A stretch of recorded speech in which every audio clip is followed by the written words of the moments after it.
President Trump and the First Lady hosted a trick-or-treat event at what's left of the White House. And this is one of my favorite things that the president does because it's so clear he never trick-or-treated once in his life. Japan's new Prime Minister Sanai Takachi said during a press conference that she is nominating President Trump for the Nobel Peace Prize. And I can't believe I get to say this, but thank God nobody listens to women. Being made fun of by comedians is one thing. It's quite another to be totally destroyed by Michael, Che, and Colin Jost, two men who view Trump's presidency as a never-ending sketch that continues to air despite being repeatedly canceled. Together, they've made their favorite comedy out of the current unrest in America, starring a president who confuses confusion for authority and chaos for charisma. It's no longer only comedic. Punchlines harsher than executive orders are used in this national group therapy. President Trump met with Chinese President Xi Jinping. When asked how the meeting went, Trump said this. But overall, I guess on the scale from 0 to 10, with 10 being the best, I would say the meeting was a 12. I guess Trump just wanted to show China we're still way worse at math. So President Trump are calling him tone deaf for posting pictures of his newly renovated White House bathroom during the government shutdown. But I'm happy that the floor looks slippery.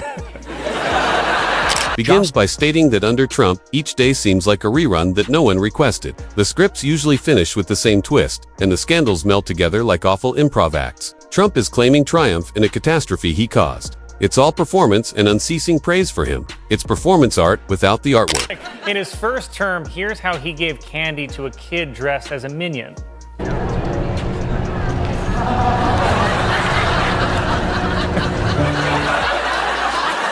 Melania's just like, I guess that is how it's done. And then again this year, he did it to a kid dressed as DJ Marshmallow.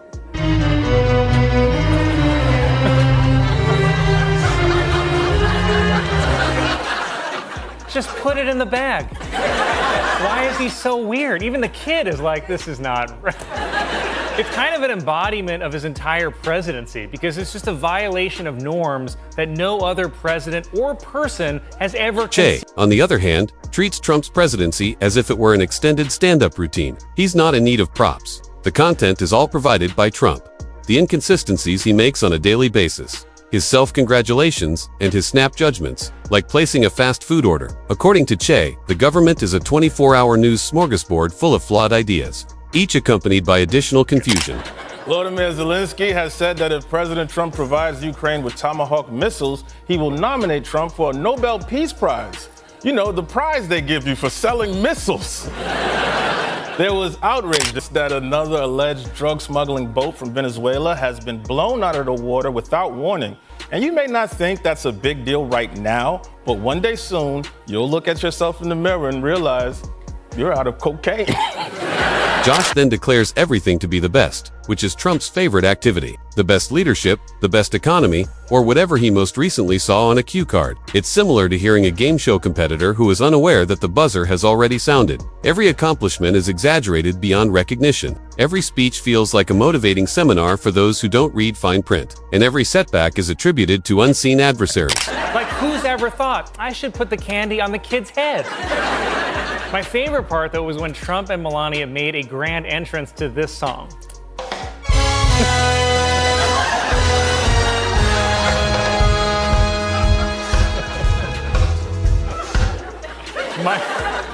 Michael Jackson's Thriller. Just the perfect soundtrack to lure kids to a famous mansion. Che goes one step farther and transforms Trump's press conferences into a masterwork of inadvertent humor. He sees them as open mic nights where the audience must laugh in order to survive, and the jokes are the facts. Trump fails to inform the country. As Che notes, he puts on a show for it, turning misfortune into joy and uncertainty into assurance. He likens Trump's press conferences to infomercials that air late at night, noisy, monotonous, and nevertheless, always concluding with a... President Trump criticized Time magazine for using a bad picture of him on the cover, saying, quote, "They disappeared my hair." And I gotta agree, that thing do look waxed. Just focuses on the fixation with loyalty. Under Trump, allegiance is more about charm than trust. Every employee participates in the Apprentice White House edition, where the main goal is to avoid being publicly blamed for anything for another week. Jost likens it to having a supervisor who constantly sounds the smoke alarm during a fire because it's too noisy. It's not simply the choices that are ludicrous. The reason is that people continue to act as though this is standard government. Che delves deeply into Trump's connection to FTA. It seems too generous to call it toxic. In his perspective, facts are barriers rather than allies. Che portrays Trump as a magician who consistently cuts the truth in half and wonders why nobody is cheering. He simply modifies the script in the middle of a scene whenever reality deviates from his interpretation of events. Che jokes aren't lying. It's spontaneously written creative nonfiction by a person who detests reality checks. Simply addresses Trump's addiction to social media with pleasure. The early morning posts, the spontaneous outbursts, the caps lock confidence. It's like witnessing a youngster manage a nation from his bedroom. Imagine Trump scrolling through responses like a comedian who reads negative reviews but doesn't trust them. Each tweet becomes into a statement. A national emergency is every typo. Jost refers to it as government by Wi-Fi, where diplomacy is carried out with emoticons and decisions are made one post at a time. While traveling on Air Force One to the Middle East to celebrate the ceasefire, President Trump told reporters, "I don't think there's anything that's going to get me into heaven." Then he paused for 10 full minutes, waiting for someone to say, "That's not true."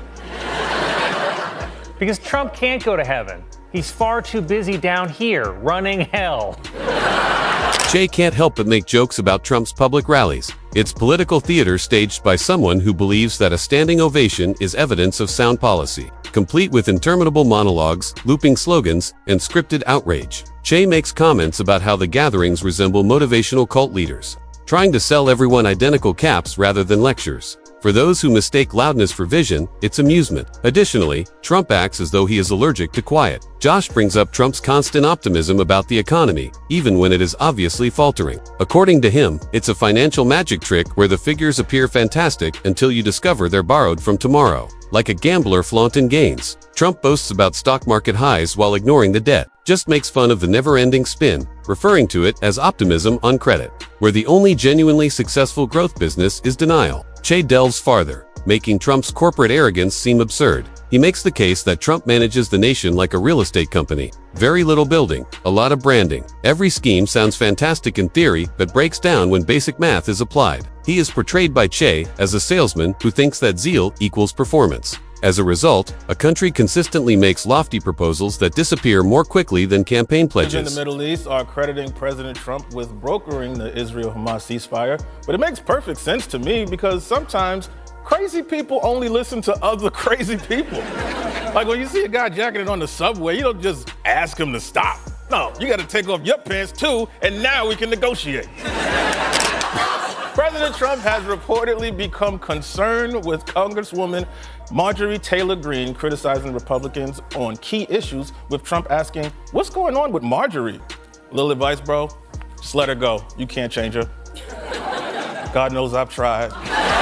Jost shifts his focus to how Trump has handled the problem. Natural disasters, scandals, and worldwide instability all follow the same pattern. Deny, sidestep, proclaim victory. Jost likens it to a child standing in a pile of glass and claiming he did not break the vase. The absence of responsibility is no longer astonishing. It is a given. Jost's humor succeeds because the ridiculousness speaks for itself, much like the plot twist in a poor sequel. With his more acute edge, Che highlights how Trump feeds on indignation. Each debate serves as a diversion from the previous one. It's like seeing someone juggle controversies simply to avoid revealing the truth. Che quips, "The goal of every outburst, Twitter storm, and fabricated dispute is the same: to stifle any silence that could expose the emptiness beneath." The audience is confined to what Che refers to as the theater of chaos. Jost criticizes Trump's international dealings as performance art, as well as his photo ops, handshakes, and inflated claims of major deals. He makes a joke about how Trump treats foreign leaders like Instagram influencers, taking pictures during meetings. Substance is eclipsed by show.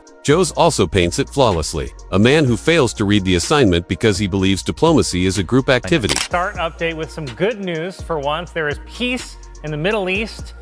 The only downside is there's war in Chicago. Only Trump could Freaky Friday Chicago and Gaza. And I know Trump is upset that he didn't win the Nobel Peace Prize, but the last guy to send heavily armed men into an American city was Bane from Batman. It was awarded this week to Venezuelan opposition leader Maria Corina Machado. Or as Fox News reported it, Trump robbed by deranged Hispanic. Che feeds the flames by characterizing Trump's international standing as an example of overconfidence. He envisions other world leaders treating him like the loudmouth coworker who never reads the message. Che makes fun of the excessive nationalism, the incessant self-praise, and the idea that bravado equates to respect. Every assertion of strength, the joke, just draws attention to insecurity. Jost delves into Trump's love-hate relationship with the media, which makes nasty ex-partners seem normal. He detests responsibility but enjoys the attention. It's like a man debating with his reflection. According to Jost, angry when it doesn't satisfy him, but desperate for approval. According to Jost, the irony is that Trump depends more on the media than it does on him. Headlines are his heartbeat, and outrage is his oxygen. Che refers to Trump as the leading influencer in his unvarnished bite. He transforms every controversy into marketing and every crisis into content. Trump doesn't want the truth, Che notes. His goal is traffic. He is more of an algorithm that feeds on interaction than a president. It's outrage-based governance, and it only functions because people continue to observe. President Trump, while on his trip, said that Iran has sort of agreed to terms for a nuclear deal in the same way Trump has sort of agreed to uphold the Constitution. Many people in Saudi Arabia were very happy with President Trump's visit to the country because rich Saudis love to fly out thick blondes. Then, Jost mocks Trump's fixation on allegiance to himself at the expense of allegiance to the country. He makes the argument that being loyal to Trump is supporting him in spite of the facts. Jost compares it to being stuck in a group assignment where the group leader insists everyone is incorrect except for him and continues erasing the answers. It's delusion wrapped around dysfunction and extracts every bit of irony from it. Che doesn't stop talking about it. He delves into how everything is fueled by Trump's insecurity. Every critique turns into a betrayal. Every compliment could be a bribe. Che refers to it as emotional autocracy, when sentiments take precedence over reality. It's not being a leader, live on every station. It's therapy gone wrong. Jost then turns his attention to Trump's pandemic cure initiatives, viewing them as a denial lesson. He depicts the mayhem as a gloomy comedy of mistakes, science neglected. Slogans have taken the role of experts and solutions. Because it is based on reality, satire has a powerful impact. The crisis became a disaster due to the inability to listen. It's like witnessing someone shout at the thermometer in an attempt to treat a fever. Well, President Trump traveled to the Middle East this week, and if I were him, I would have just stayed there because it looked awesome. Trump arrived in Saudi Arabia where he was greeted with a lavender carpet which matched the color of his tie and also the length. They also rolled out a mobile McDonald's truck for President Trump's visit, featuring Saudi Arabia's most popular new burger, the McJournalist. Che transforms it into societal criticism. He discusses how the nation's vulnerability, our propensity to mistake confidence for competence, was revealed by Trump's unwillingness to confront reality. On a national scale, Jost refers to it as main character syndrome. Every achievement is overstated, every setback is repackaged, and every truth is obscured by a deluge of self-praise. It writes itself. A president who redefines losing as part of the plan because he is so dependent on winning. Shy intensifies, making Trump's self-importance absurd. He sees Trump recounting history as if he were certain he created it. Every law, every event, and every breath of wind somehow revolves around him. Che makes a joke on how quiet might be the remedy for America's political wariness. Jost returns to the topic of the economy, emphasizing the differences between Trump's pledges and results. He draws attention to the growing holes, the exaggerated figures, and the spin intended to cover up the flaws. Jost refers to it as the economics by confidence trick, in which everything appears okay until the lights turn on. Because it is so painfully accurate, the joke succeeds. Borrowed applause is the foundation of Trump's success stories. Che continues, Trump's financial narrative seems like a get-rich-quick plan presented to the entire nation. Every announcement is a sales pitch, and every failure is part of a plot. He is portrayed by Che as a man who has dedicated his life to persuading customers to purchase a product that never ships. Executive order giving refugee status to white people from South Africa. I could have sworn that white people had it good in South Africa. Must be the Mandela effect. The Trump administration announced that after face-to-face talks with China, it is lowering tariffs from 145% to 30%, which is a little like OJ bragging about taking the knife out.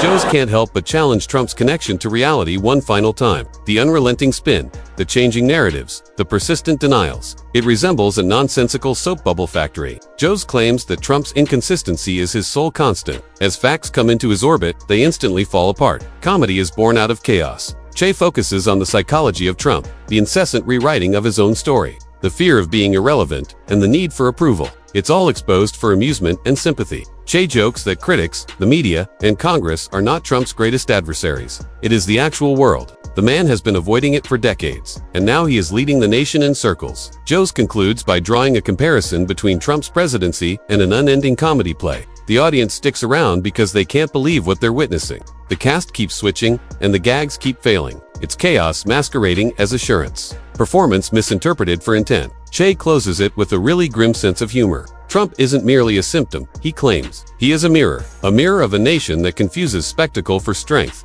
fame for leadership, and noise for power. Joe and Che's devastation is not audible. It's surgery. The truth is exposed in the limelight as they remove the layers of bluster. They don't use cruel roast, it is therapeutic. Because every joke is a warning that this isn't normal and that the only way to remain sane may be to laugh. It makes the ridiculousness clear. Che makes the fear clear. Together, they serve as a reminder that sometimes the only way to prevent insanity is to make fun of it. In the court of comedy, the decision has already been made, even though Trump is still in power. Additionally, the punchline is more powerful than the podium this time.